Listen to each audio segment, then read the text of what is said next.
নমস্কার, কেমন আছেন সবাই? আশা করি সবাই ভালো আছেন। আপনাদের আগেই বলেছিলাম যে আমি কিন্তু কুলোর উপরে কাজ এটা ফার্স্ট টাইম করছি।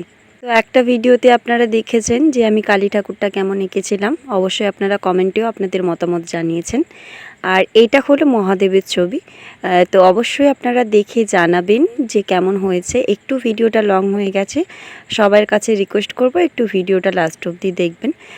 কারণ অনেকটা কাজ করতে হয়েছে, তো সেই কারণের জন্যই একটু ভিডিওটা লং হয়েছে। তবু আমি চেষ্টা করেছি কিছুটা শর্ট করে দেওয়ার। তো অবশ্যই দেখবেন আর দেখে জানাবেন যে কেমন হয়েছে। আগে থেকেই ব্যাকগ্রাউন্ডের কালারটা করে আগের দিন রাত্রেই শুকিয়ে নিয়েছিলাম। দেন আমি কালী ঠাকুরটা করেছিলাম।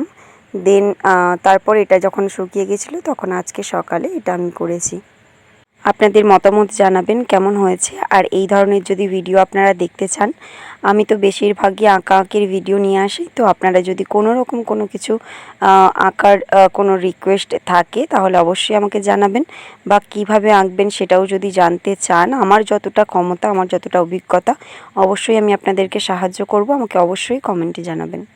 এটা দেখে যতটা ইজি মনে হচ্ছে অ্যাকচুয়াল কিন্তু ততটাও ইজি নয়, বিকজ এটাতে অনেকগুলো ঘর ছেড়ে অনেকগুলো ঘরে কালার করতে হচ্ছিল। সেই জন্য যাতে কোনো ভুল ভ্রান্তি না হয় সেই জন্যই আগে কিন্তু আমি স্কেচটা করে নিয়েছিলাম পেন্সিলে, আর পরেই কিন্তু কাজটা করছিলাম। তো কাজটা করতে আমার অনেকক্ষণই সময় লেগেছে, প্রায় ঘন্টা দেড়েক মতো সময় লেগেছে।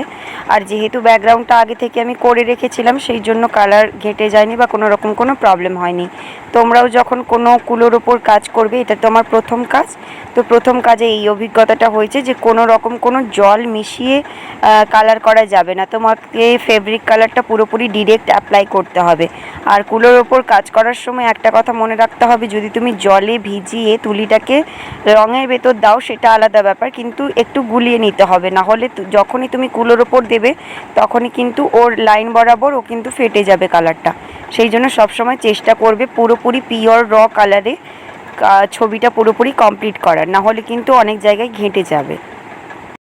তো এই জিনিসটা একটুখানি সাবধান হয়ে তারপরে তোমরা কাজটা করবে, তাহলে দেখবে যে কোনো প্রবলেম হবে না। তোমরা দেখতে পাচ্ছ গলার কাজটায় আমি একটুখানি জল দিয়েছিলাম, যেখানে একটুখানি ঘেঁটে গেছে, যেটা আমি পরবর্তীকালে ঠিক করেছিলাম, কিছুটা রিকভারি পুরোটাই করেছিলাম।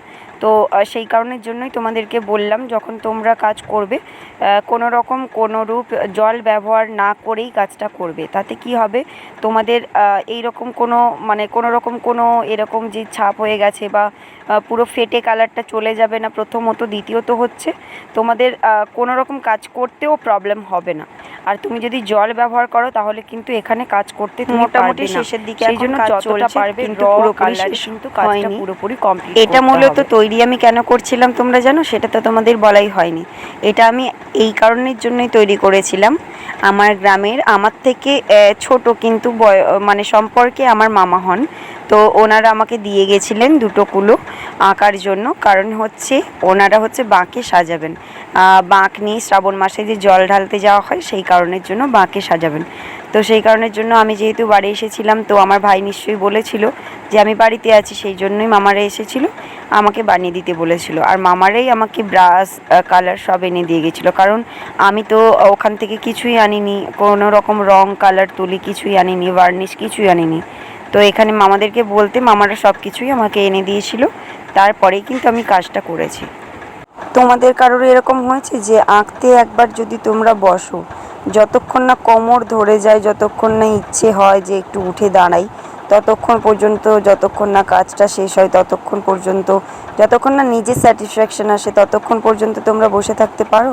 আমি জানি না কেন আমাকে খেতে ডাকলে ঘুমও পায় না, খিদাও পায় না, আমার যেন মনে হয় আমি আঁকতেই থাকি যতক্ষণ না কমপ্লিট হচ্ছে। এই আঁকাআঁকি করাও নাকি একটা সাধনা, যেটা আমার বাপি বলে। কারণ হচ্ছে এটার জন্য